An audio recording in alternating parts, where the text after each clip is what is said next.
G'day YouTube people, it's Shane again. As promised, this is the next video on the Deluxe Stove, which I'm just lighting up now. This burn is going to be on wood, the next one will be on pellets. So as you can see, I just lit the fire lighters in there. What you can do to make things a little easier, to make it light a bit quicker, is you get a small fire lighter and you light it up and you actually drop it down the chimney, which is what I'm about to do. And what that does, it just creates an instant draw through, like it sucks air through that way, which helps make lighting easier. You don't have to do it, it just makes things a little quicker if you do. So that's what I'm doing now. Now, as long as that fire lighter that I dropped didn't go out on the air, there we go. See how the flames are going that way now? So that's the quickest way to light this rocket stove. Now there was also something that I wanted to show you before I got too into it, which is just something I missed on the overview video, and that is these two holes here. They're about 3mm holes. What they do is they allow air in to burn any residual flammable gases are here. Like obviously you got air coming in here as well, but there's air. If there's something left that's not burnt, it'll burn it there. So I think that was the only thing. Oh no, one other thing that I missed out on. It's just a little thing with this lid. It opens that way, and for not that I've ever used it, but when I designed it, I thought if you want to have it open a little bit, you can slide it out. It's just on, it comes off. So yeah, that's what that is. So I'll leave that shut for now. So today what I'm going to do is I'm going to fry up some sausages in a fry pan on the hot plate. And I'm down in here in the grill, or the pizza oven if you want to call it that. I'm going to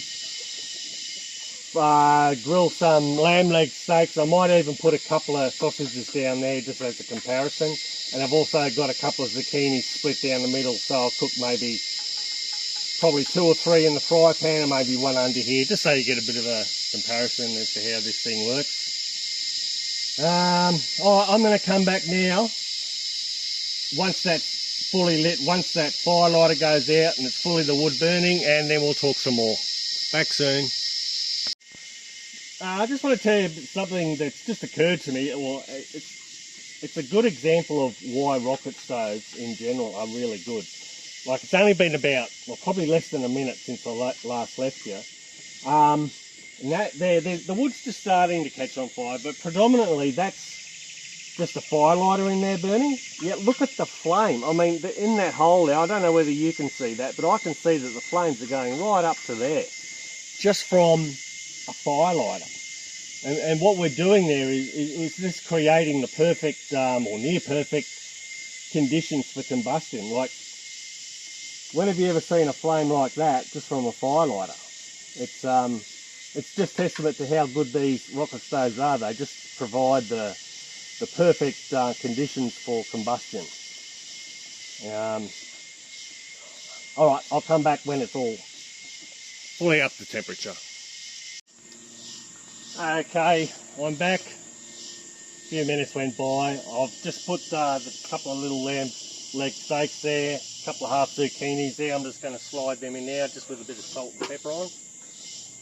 That fry pan's just warming up, so I'm going to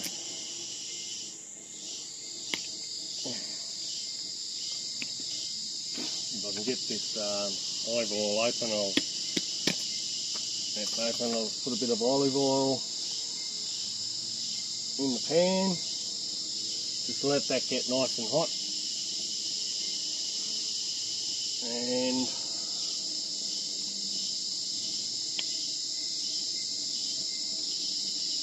now I've had while you were gone, I had a couple of little things. No, I wouldn't say they went wrong. It's just getting used to running it. Had a bit of smoke coming out of here. So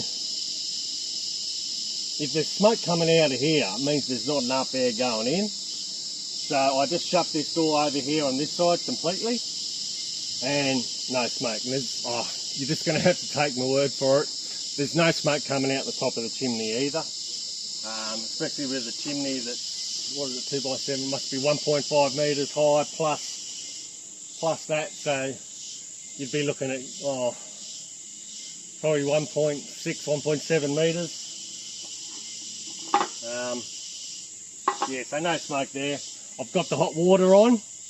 I'll just zip over there now and have a bit of a feel of it. Already it's nice and warm on the top, but if I put my hand in, it's still cold down the bottom. So what I might do is just give it a bit of a stir. And overall, it's still cold, but it's not freezing. You know, I'd rather have a shower in that water than the way it was before. But it's only been about 10-15 minutes since I lit it, so that's not too bad. So once that oil gets to temperature, I'll throw the sausages on and the other zucchini, and we'll fry them up, and I'll come back once they're well and truly cooking. Okay, I thought I'd just come back while these things are cooking. The lamb steaks in there are looking good. I might turn them over. Zucchinis are just cooking away slowly. I just wanted to talk about a couple of an advantage of this rocket stove over the other ones that I've showed you in previous videos. This fry pan that I'm using here, it's designated rocket stove fry pan, and the reason for that being is the missus doesn't like me using the good one inside, because when you're using the mini and the standard, which are directly above a flame, it turns the black bottom and it makes a mess in the kitchen when you're trying to clean it. She wouldn't mind me using her good fry pan on this stove because there is no direct flame going onto the fry pan. It's just a hot plate really, so that's an advantage of this one over the others. And I'll just talk about some of the places and times you might use a rocket stove like this. Just keep an eye, half an eye on that hose there. It just kinks every now and then. What that is the water's heating up in the pipe that runs through the end of the rocket stove, and it seems to come up in surges. I've noticed with previous practice burns, the hotter the water gets, the more often it happens. So yeah, just keep half an eye on that and you'll see it actually in working. Now just getting back to where I was, I got sidetracked there, is places you might use this. It's not too hot today. It's quite a nice day. The sun's come out for once after weeks and weeks of rain. It's not hot, but sitting here I'm really hot. There's a lot of heat coming off that stove.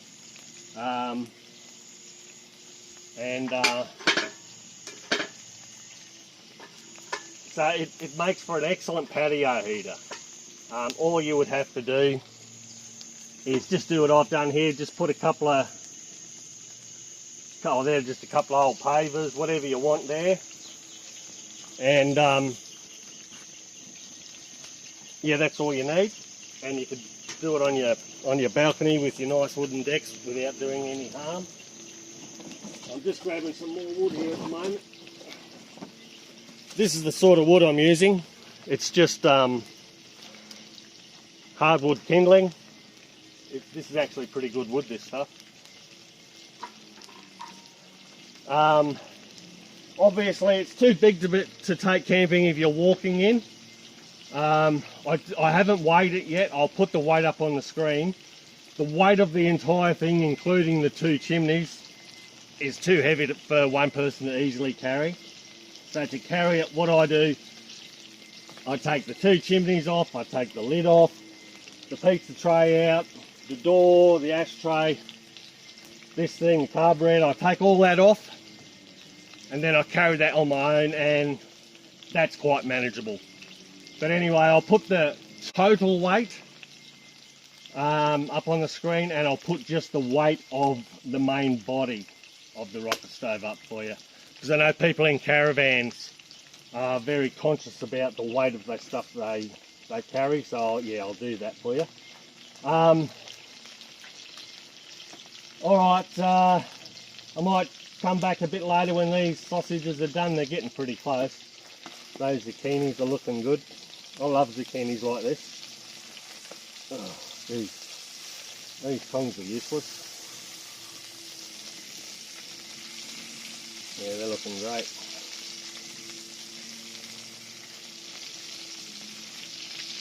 We'll have another look in there. Them zucchinis are looking good. I might drizzle a bit of olive oil on them.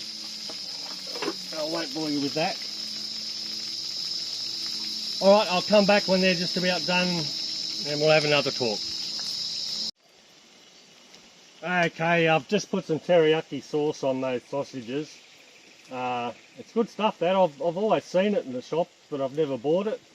Bought some last week and I'm glad I did. It's my latest fad that I'm going through with me cooking. I put it on just about everything until I get sick of it, and then I'll find something else.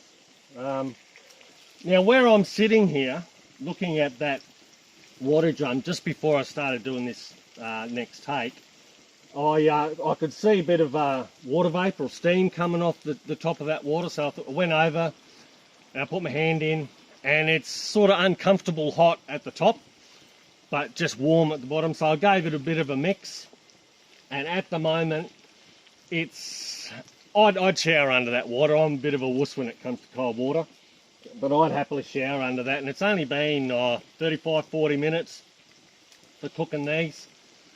So you'd give them another half hour. Did you see that move then? What it is, it goes through in surges. Yeah, I'd have a shower with that quite happily at the moment, and it's only going to get warmer. If you're in a situation where you're cooking for a few people, you might be cooking here for an hour or two, and that water's going to be quite hot by then.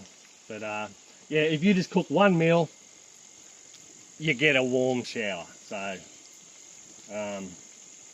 that's that. We'll just have a check of these again. Oh, they're looking good. Actually, I might take them out. They're getting a bit dry if I keep them cooking there. I might just put those steaks in there so they don't dry out too much. I forgot what I was going to say. I'll come back when I think of it, and that'll probably be the last take. Okay, I'm back. I remembered what I was going to say. Two things. At the moment, see how that flame's, it's going right up to here. You probably notice sometimes it just builds its way back and it gets cooler and cooler. How you normally, nearly every time, all you do is I use this stick here. You just give them a bit of a poke around, just same way you might stake a normal campfire, and then you get that good flame and that good rocket stove sound coming out of it.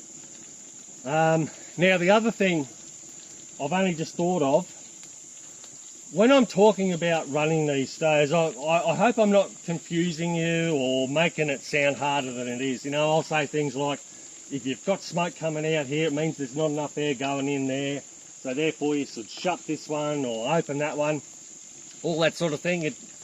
When I listen to myself, it sounds confusing, but it's really not. It's just a simple matter of it just becomes second nature. And like I always say with any rocket stove, take it home, have a practice run before you commit to inviting your friends around with this one and cooking them a barbecue. Get to know it a little bit first, and it really does become second nature, and I find it really enjoyable. I actually forgot I was doing a video here at one stage there before. I was just sitting here watching the fire, managing the fire and watching the things cook and smelling how nice they were. I actually forgot I was doing a video. I thought, oh, I better go back and do another take. So I'm going to leave you now. As you can see, that's looking good. It cooked those lamb steaks up nice. Plenty of heat there. Oh, look at that. Oh, might have. Oh no, she's good. Yeah, that's just how I like my zucchinis. Sausages are done to a treat. So, yeah, I'm going to leave you now. I'll put my email up on the bottom of the screen. And that'll be it. My next video is going to be the same rocket stove, except I'll be running it on pellets. And that is extreme. Like, that, you think those flames are good? And the sound, it sounds like a steam train off in the distance doing 100 mile an hour. It's got a distinct sound to it when it's really up and running. So I'll probably do that video tomorrow if the weather holds up, so you shouldn't be waiting too long for that one. Yes, I look forward to seeing you then and showing you this Deluxe Rocket Stove on wood pellets. So, see you for now. Hooroo, kangaroo.